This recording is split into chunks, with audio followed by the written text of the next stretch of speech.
T-minus 10 has cleared the tower. 9, 8, 7, 6, 5, 4, 3, ignition sequence starts. 1, 0, and liftoff.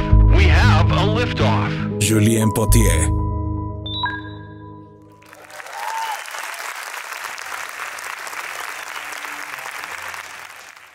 ¿Qué es lo que te hace único? ¿Y cómo es que pasamos de un universo prácticamente que empezó de manera uniforme, hace 14.000 millones de años, al universo complejo que tenemos hoy en día, con cientos de miles de millones de galaxias, cada una de ellas única, que contienen cientos de miles de millones de estrellas, cada una de ellas también únicas. Y sabemos que alrededor de una de esas estrellas, al menos, hay un planeta con un sinnúmero de seres vivos, cada uno de ellos también único. Y esa es la historia de cómo el caos genera complejidad en la naturaleza. Cómo el aparente desorden, o a empezar desde un inicio sin chiste, llegamos a algo que genera puras cosas únicas. Y esa historia, desgraciadamente, está a veces escrita en un lenguaje que a muchos nos resulta difícil de entender, que son las matemáticas. Pero pues, la idea es que lo hagamos un poquito más entendible hoy. Pero a final de cuentas son los matemáticos los que han descubierto ese comportamiento de la naturaleza. Fue el matemático francés, y no lo digo porque yo sea de por allá, sino que Henri Poincaré pues, estaba estudiando uno de los problemas matemáticos más pues, sin resolver de esa época, que se llama el problema de los tres cuerpos. A lo mejor se acuerdan de que cuando estudiaron física en la prepa, por ahí vieron las leyes de Newton, del movimiento, de la gravedad universal, y eso pues funciona maravillosamente si estamos estudiando dos cuerpos, el Sol y un planeta, el planeta y una luna. Pero básicamente si tenemos tres cuerpos, si agregamos nada más uno, tenemos ya muchos más problemas, ¿no? Básicamente eso ya agrega una complejidad diferente que no tiene una solución general como lo tenía tener dos cuerpos. Y se dio cuenta Poincaré que no solamente no había una solución exacta a ese problema, sino que una pequeña variación de las condiciones iniciales nos da un resultado completamente diferente.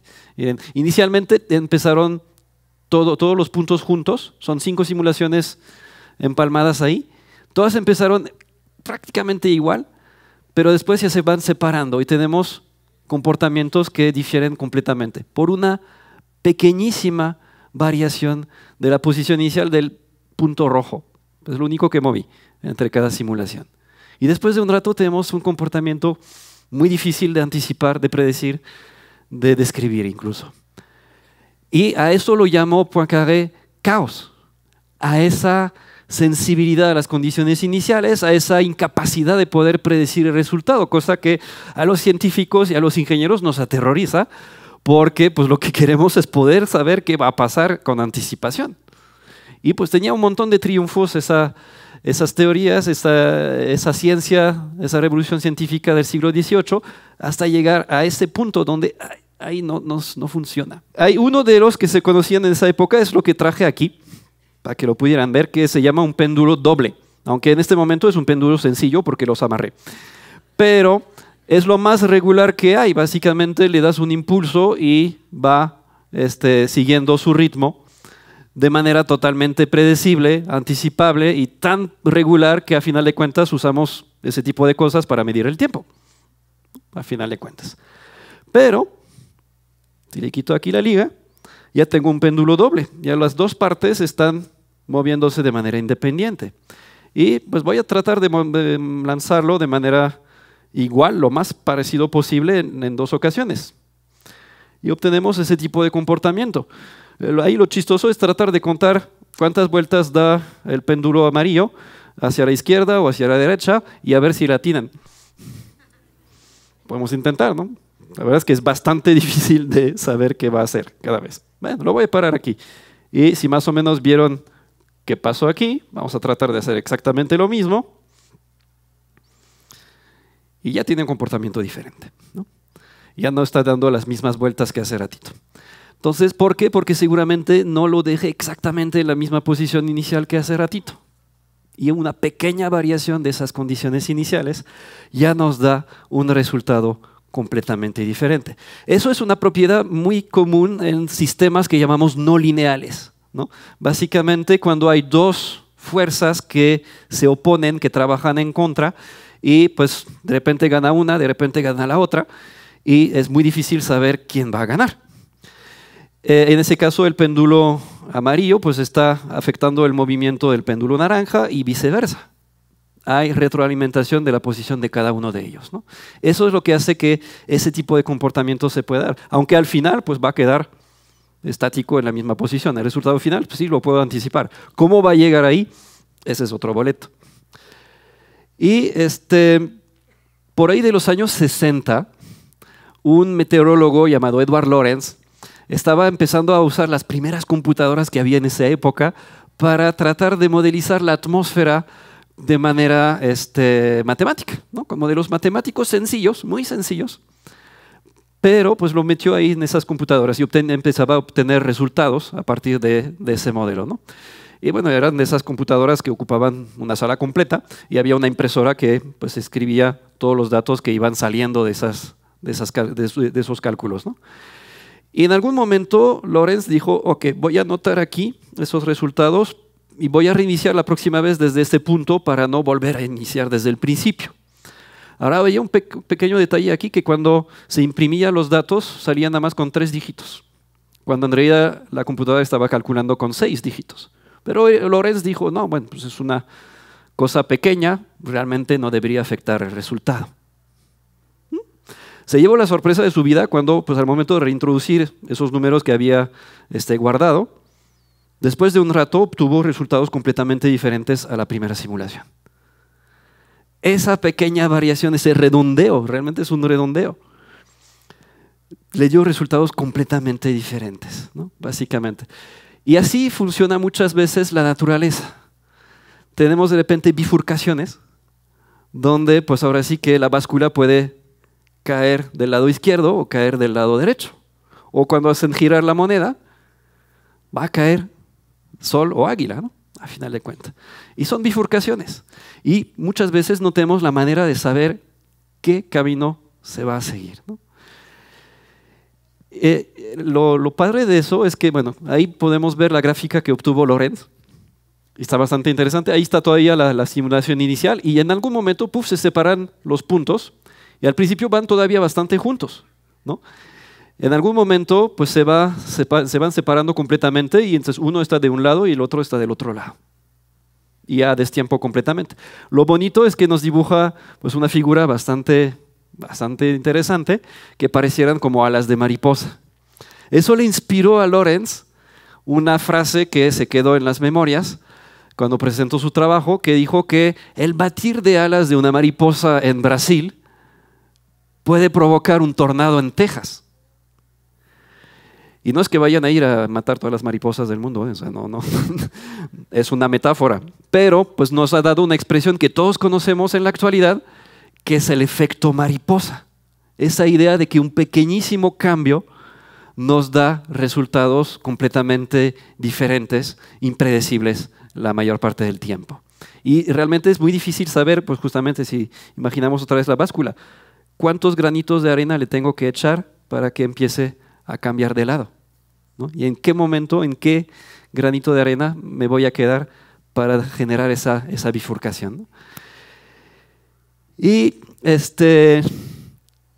resulta que es un tema que a mí me apasiona bastante, pues rompe un poquito con la idea de que los científicos van a poder resolver todos los problemas, porque ahí tenemos que aceptar que por mucho que nos esforcemos, que hagamos muchísimos cálculos, no vamos a poder predecir todo. El clima es una de las cosas más complicadas de predecir. O sea, si no les echen la culpa, por favor, a los meteorólogos, si no predicen bien el clima, es una de las cosas más complicadas de lograr, ¿no? A final de cuentas. Uno de los sistemas probablemente no lineales más sorprendentes y más caóticos, podríamos decirlo, no en el sentido de forzosamente desastroso, sino en el sentido de difícil de predecir, es la vida misma. A final de cuentas, es una cosa que hasta el momento no sabemos si existe en otra parte del universo, ¿no? De tan único que es. Y un matemático, John Conway, hizo un pequeño juego a partir de eso, simulando una población de células en una rejilla. Y ahí básicamente puso pues, unas células vivas y siguió un conjunto de reglas muy sencillo, que básicamente pues lo podemos, nada más son 3 reglas. Si una célula viva tiene 3 o 4 vecinos, se mantiene viva. Si tiene menos o si tiene más, muere por aislamiento o por sobrepoblación. Y si una célula que no tiene vida está rodeada por exactamente 3 vecinos, aparece una célula viva ahí por reproducción. Y entonces, pues la idea de ese juego es como simular esa población de células y iteración tras iteración aplicamos ese conjunto de reglas y vemos cómo evoluciona. Y ahí lo que pasa es que, pues bueno, con ese primer patrón que pueden ver ahí, que son nada más 5 células inicialmente, pues nos va a dar un comportamiento, va a ser bastante fácil de anticipar, ahí ya se está moviendo y pues si se fijan, ya después de un rato podemos ver que pues nada más está como caminando, que está desplazándose y es lo único que hace, no va creciendo en población, simplemente va como recorriéndose. Y vamos a hacer lo mismo, pero voy a agregar una célula más, ahí, ya son 6. ¿Va a ser un gran cambio? ¿Qué piensan ustedes? Pues miren, ahí está el resultado. Hay crecimiento, van moviéndose en distintas direcciones, se van separando grupos, se van reuniendo otros y van interactuando de manera mucho más compleja, a final de cuentas, con el mismo conjunto de reglas, pero con una condición inicial diferente. Ahora, en la naturaleza nunca vuelve a suceder 2 veces esas mismas condiciones iniciales. Siempre está cambiando el universo. Pero en la computadora podemos hacer lo que queremos. Y si queremos volver a poner exactamente lo mismo, va a suceder exactamente lo mismo. ¿Okay? Y de hecho, bueno, durante esas semanas que estaba preparando la charla, me topé muchas veces con un meme que pues, viene muy acorde, que a lo mejor han visto, que decía, curiosamente nos preocupamos mucho con los viajeros del tiempo cuando regresan porque cambiaran una cosita que tendría consecuencias enormes en el futuro. Y nos olvidamos que en el presente podemos hacer también cambios pequeños que también podrían tener repercusiones grandes en el futuro. No solamente si regresamos al pasado, ¿no? Pero entonces eso es una de las cosas. Ahora sí, regresando al tema, cuando estudiaba esa reacción química en la universidad, hace 23 años, estudié esa reacción química que tiene justamente esos bucles de retroalimentación. Va autoinhibiéndose y autocatalizándose. Entonces hay 2 mecanismos que van a encontrar y genera ese patrón de ondas que se van propagando, creando rayas, creando manchas que pues son bastante llamativas. Y el famoso matemático Alan Turing, el que describió el código, descifró el código Enigma de los nazis en la Segunda Guerra Mundial, sin haber leído el trabajo de esa reacción química, se hizo modelos matemáticos de ese tipo de reacciones y escribió un artículo que parecía estar completamente fuera de su área de expertise, que se llamaba Bases Químicas de la Morfogénesis. Y es un matemático que está escribiendo acerca de bioquímica. Pues básicamente aplicó modelos matemáticos para describir ese tipo de fenómenos que suceden en la fase embrionar de muchos animales, creando pues, patrones de rayas, de manchas únicos, ¿no? Que podemos encontrar en cebras, en tigres, en jaguares, lo que se les ocurra. Y muchas veces decimos una raya más al tigre, no pasa nada, es lo mismo, ¿no? Pero sí, o sea, si le ponen una raya más al cebra, los miembros de su propia especie no lo van a reconocer a esa cebra.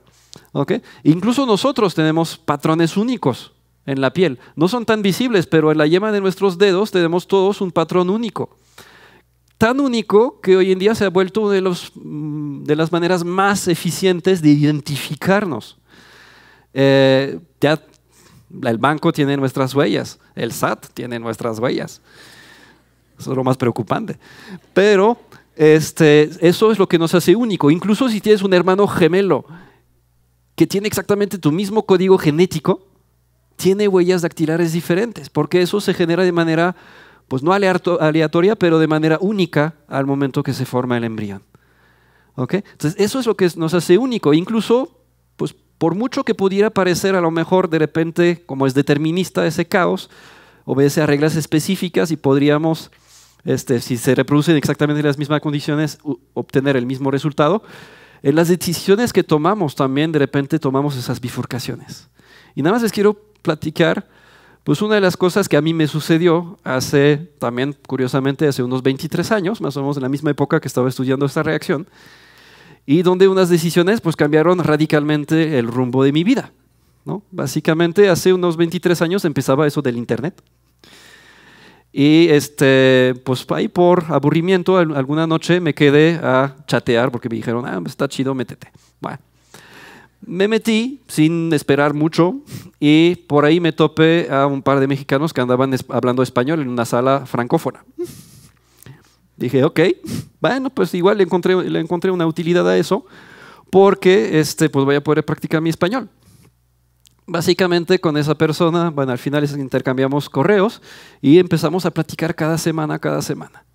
¿Y qué creen? Básicamente ahora, 23 años después, estoy aquí, en México, muy lejos de mi tierra natal, casado con esa persona y con una hija de 16. Entonces, ¿qué? Gracias. ¿Qué hubiera pasado si esa noche no hubiera tomado esa decisión de meterme al chat? O si unos cuantos años antes, en la secundaria, en lugar de español, desde estudiar español, hubiera escogido alemán. ¿Qué hubiera pasado? Pues probablemente no estaría aquí hablando con ustedes, menos en este idioma.